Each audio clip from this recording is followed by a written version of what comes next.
Hello everyone, welcome to the Lalantia show. Today I want to come on to talk about incarnated mermaids, or MerBeings is what I prefer to, the term I prefer to use, but I'm saying mermaid because it seems to catch people's attention a little bit faster. So that's kind of the reasoning behind that. So if you are new to my channel, welcome. My name is Lalantia. I'm a psychic realm channeler and energy healer, and I specialize in working with the magical realms. I work with mermaids, unicorns, mermaids. I already said mermaids. Fairies, I have like my order of saying them. I said mermaids first, totally threw me off. But I work with all kinds of different magical beings, different elementals, and all of these incredible beings that are helping us on our journey here on earth, helping us to elevate and move into the new 5D consciousness here on earth. So I help you to remember who you really truly are and to connect to the magic of your true essence. I also work very closely with the Lost Lands. So I work with Lemuria, Atlantis, and Avalon, and I connect very deeply with those energies and bring through the energy, the teachings, the remembrance, all of that. So this video, though, I want to talk about incarnated mermaids, or MerBeing, because you can be a man and have been a MerBeing in the past as a male or a female, because our soul doesn't have a gender. So you may have been a MerBeing in the past, you're a female now, and you were a male then. You could have been a MerBeing in the opposite direction, because I'm just going to get tied up. My words are going to get tied up if I try to explain it too much, but you get the point, right? So our gender doesn't, our soul doesn't have a gender. So that's really not totally relevant here, but I don't want to exclude anyone. I think that's important to point out that, you know, the masculine and feminine is just about the experiences that we want to have, and that we choose that, and that's another video. But being an incarnated mermaid or MerBeing. So I have worked with, out of all of the many people that I've worked with, there are quite a few that have been a magical being in a past life. And there's so much more I can talk about regarding this, because it's not just magical beings. You could have been many different kinds of different galactic beings. You could have been a galactic mermaid. You could have been a galactic fairy. You could have been a fairy here on earth. You could have been an elf in a past life from here or from another planet. Like, there's so, we like to contain ourselves in boxes because our brain likes to try to understand things. The thing is it's way more expansive than we can comprehend, and I am always learning more. And what I know today is far more than I knew a year ago, and I'm always learning more. So this is energy that I really dive deeply in to understand it more. And what I know today, I'm going to know more tomorrow. I'm going to know more in a year. So this is just kind of my understanding today and what I'm feeling called to bring forward about this, because I get so many people coming to me with memories or have dreams of being a mermaid in a past life. Now, so far this has always been women, but I think that men may be a little bit more trepidatious about stepping into this, maybe a little bit more fear. There's a lot deeper conditioning in regards to this for men, or for those who identify as masculine. So when women have come to me about having memories or dreams about being a mermaid in a past life, then we often have some deeper work that we do together. So there's a lot of things that have kind of repeatedly come up for my clients who have been a mermaid in a past life, or in many past lives. So your energy could identify more as a mermaid than as a human. Your energy, not your physical form. So your physical form is then having a harder time being human, because you are so used to being a mermaid. And here is the difference. So as humans, we're clunky, we're heavy, we're Our legs are not smooth and flowing. And if you have been a mermaid in more past lives than you have been a human, then you may be used to the ease of flowing through the water. You're used to that ease of movement. So just a simple twitch of the tail gets you zooming through the water. And here you are on Earth with these clunky legs. So you could find that you have a lot of issues with your legs and with your back, especially with your lower back. A lot of times in healings, we are integrating this energy, right? We're bringing this energy into where your energy is more accepting of your physical legs. And this is, it is an integration. It is an integration of energy. That's what it comes down to. And when I go in, how I generally often do this anyways, depends on the person, and how much you experience in journeys, but oftentimes I take you on a journey where we do the healing, and I see you in the journey with a mermaid tail rather than with your physical legs, and then I'm able to see when the energy is integrating.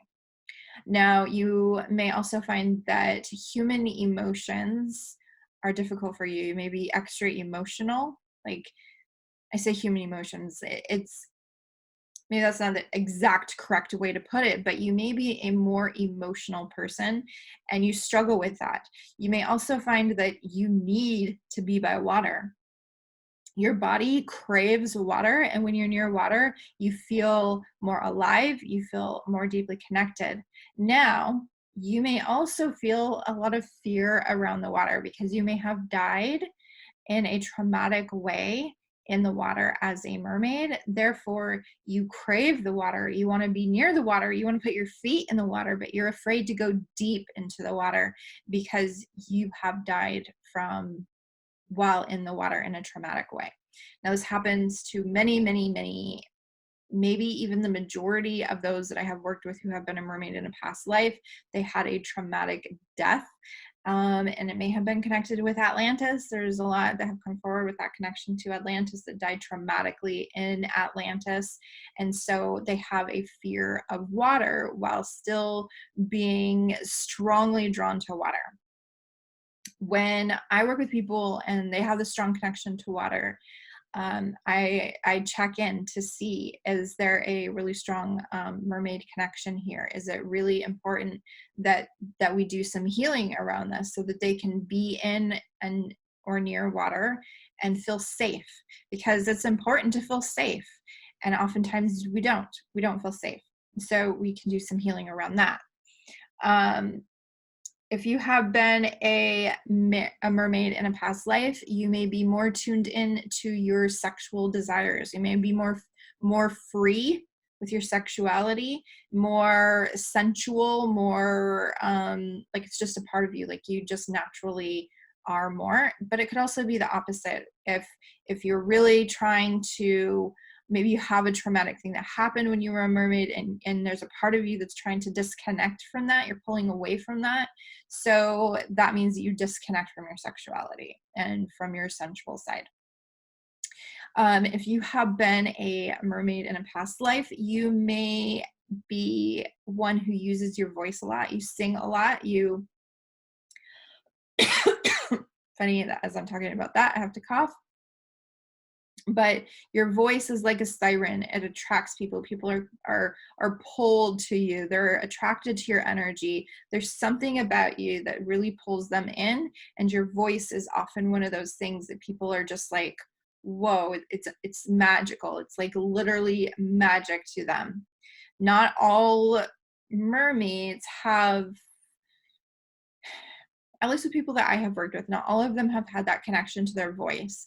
And I see this more as a healing that needs to be done, and more of as some integration work that needs to happen in order to kind of reconnect with that. Some fear that may be present there, the fear that may have happened from this lifetime, even when you were a child or in a past life. So, just because you haven't seen these things within yourself doesn't mean that you weren't a mermaid in a past life. Now, I encourage you to watch my other videos on mermaids, but I am going to say this.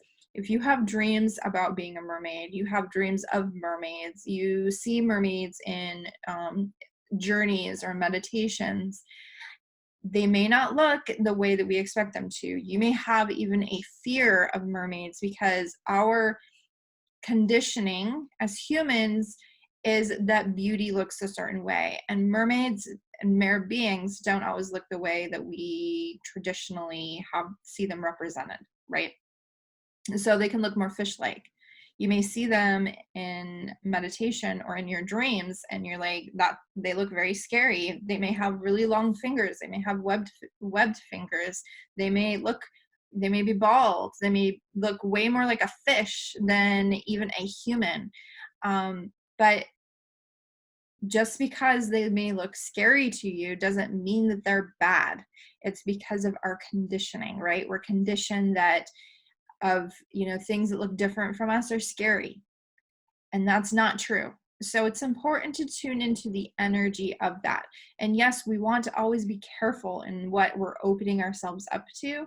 You don't want to just go in and be like, I'm ready to connect with mermaids. I'll connect with any MerBeing out there. I'm just open to connect with MerBeings, and just let in anybody, because not all are for the highest and best good, just like other energies are not all for the highest and best good. So you want to set your intention that you're only open to connecting with those that are the highest and best good, that are for your highest and best good, that are high integrity, that are of the deepest of love, and really be firm that you're only connecting with those that are really beneficial for you to connect with.